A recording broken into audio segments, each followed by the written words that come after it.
I want to try and connect these readings here for us this morning. That first reading we have, again, a continuation from the book of Ezra.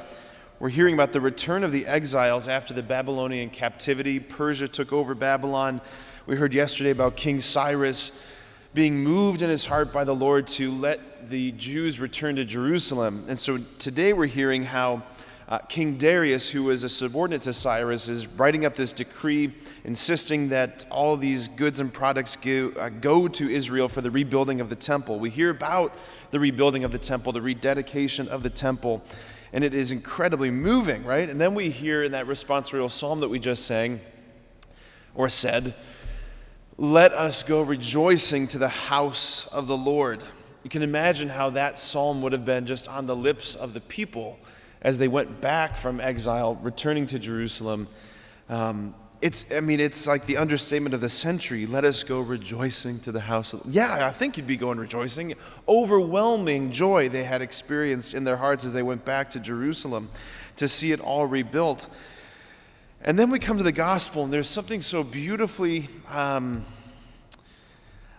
striking about just, you hear first reading, King Darius, second reading, let us go rejoicing. And the gospel begins, the mother of Jesus was there, right?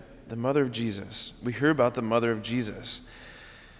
If you listen to the Holy Spirit's whispering through all of these readings that it's actually all about her.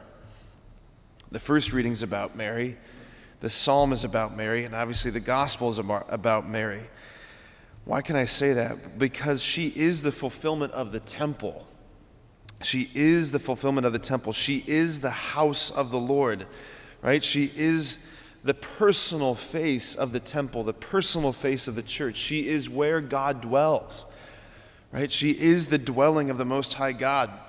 Colonel Joseph Ratzinger, in a book that he wrote with Hans Urs von Balthasar called Mary, the Church at its Source, he writes beautifully about this Marian mystery of the church.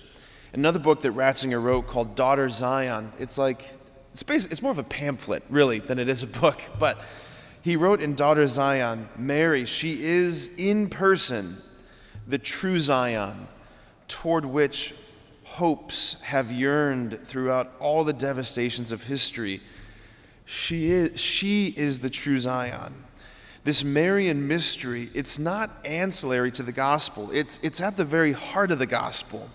Like the bridal, spousal imagery woven throughout all of the Old Testament, all of the New Testament, it's realized personally in her.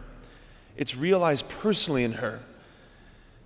Like all throughout the Old Testament, the prophets speaking about Israel as the bride, the land as betrothed, the bridegroom coming to enter into covenant with the bride. All of this is personified, brought to fulfillment in her.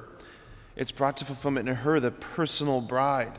She's not just a random woman, right? One among many, any more than the Ark of the Covenant was a random box or random container, one among many, any more than Israel was a random country, one among many. No, it was a specificity. There was something specific about her.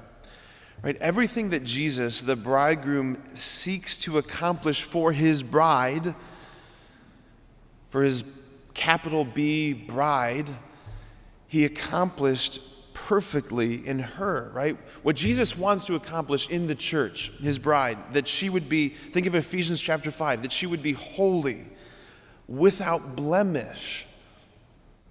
In Latin, that's immacula. Who is the actual immaculate one but her, right?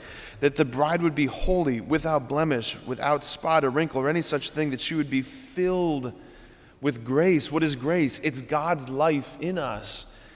Hail, full of grace, right? That's who she is. That she, the bride, the church, would be filled with fire.